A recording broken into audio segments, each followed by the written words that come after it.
Hi! Kamusta kayo? So, share ko lang itong mga bagong skincare na chinek out ko sa Amazon. Kasi parang mas mura siya sa Boots. Ang Cetaphil doon sa Boots is 16 pounds. Na check out ko lang to sa Amazon ng 12 pounds.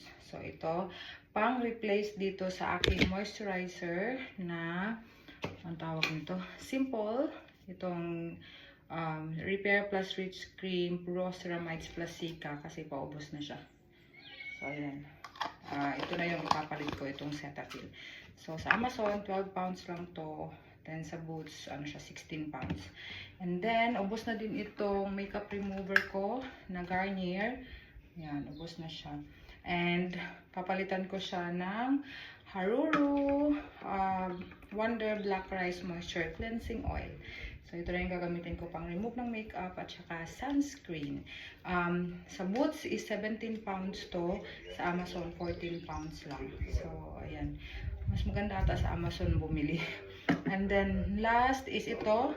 Ito kasi sobrang ano nito. Aveeno Calm Plus Restore for Sensitive Skin. 30 ml siya, guys. Ayan, pero ano siya, 17 pounds or 16, kung hindi ko nagkakamali, 16 sa Boots. Tapos 30 ml lang. So, ano ako sa Amazon, ito na lang yung i-replace ko sa kanya. So, ito pala is Barrier Serum.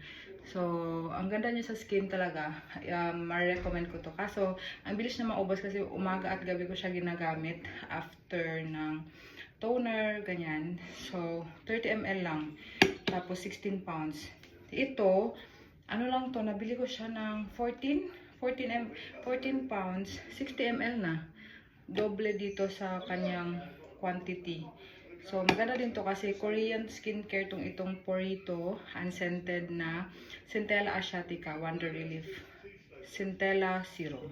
So, ito yung ipapalit ko dito. So, ayan yung mga na-check out ko na skincare sa Amazon. At saka itong E45 na body lotion. So, ito yung itsura niya. Itong E45 na body lotion. Sa Boots is nasa 11 pounds to. Sa Amazon, parang 5 pounds or 6 pounds. So, ayan. So, sa Amazon na ako nag-check out. So, ayan lang. Kung gusto niyo itong mga skincare na to, sa Amazon ko lang ito nabili. Bye! God bless!